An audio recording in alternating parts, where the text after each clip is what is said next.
Samantala, tiyak ng Department of Migrant Workers na lahat ng 15 Pilipinong tripulanteng sakay ng marine vessel Al Jazra ang ligtas matapos targetin ng drone attack ng Yemeni rebels na Houthi sa Red Sea.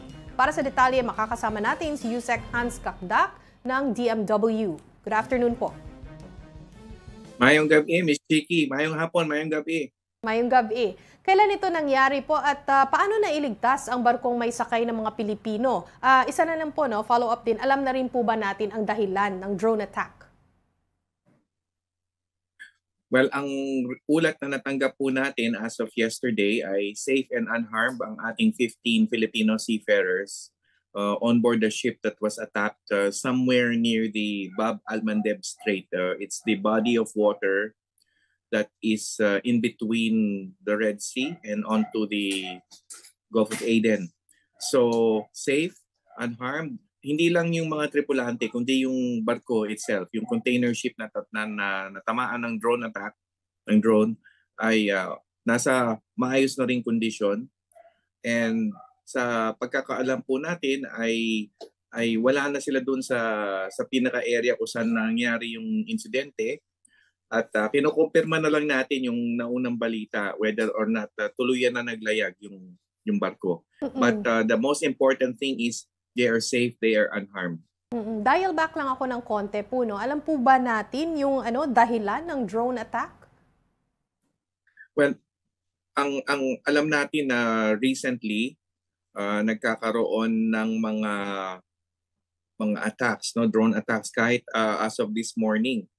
Ay meron pa rin mga ulat pero ito naman ay hindi tumama sa mga barkong naglalayag doon sa area na yon. And alam na rin natin na meron na mga ilang shipping companies o barko na hindi na ipinagpatuloy ang paglayag sa area na yon.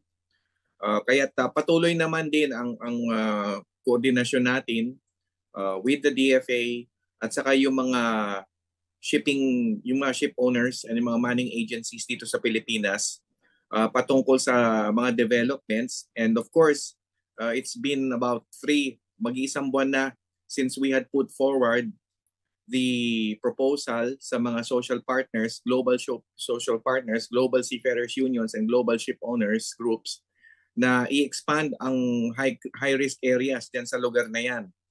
At dahil yun nga, nangangamba o nanganganib yung mga seafarers natin doon. And bukas, ay meron kaming pagpupulong with the International Transport Workers Federation para paigtingin pa ang proteksyon sa ating mga tripulante.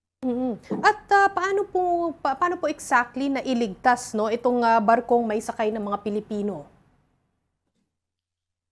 Well, natamaan yung ship and naka-recover, nakapatuloy sa paglayag. Ito yung ulat na natanggap namin and yung Filipino seafarers kasi ang natamaan yung container ship kasi ito yung alam natin to yung mga intermodal containers, no, and container ship is essentially a cargo ship, no, carrying these intermodal containers. Nakikita natin ito all around sa mga pier, sa mga dock, sa mga container yards all over our metropolis, no. And itong mga seafarers natin ay wala doon sa bahaging natamaan. And that simply explains kung bakit sila ligtas. And yun nga, as we said, hindi rin natamaan yung bahagi ng barko patungkol sa paglalayag nito. Kaya sa pagkakaalam namin ay nakalayag away from the area yung barko at nailigtas ang barko at of course, mas mahalaga yung Filipino seafarers at seafarers doon on board.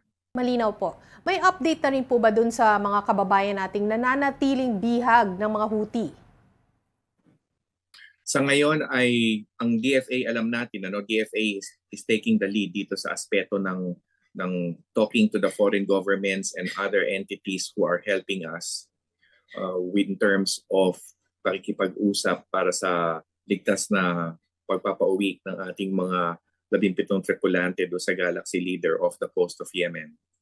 And tayo naman, kinakausap natin yung mga pamilya, 17 pamilya. Ito rin pinag-utos ng ating Pangulo.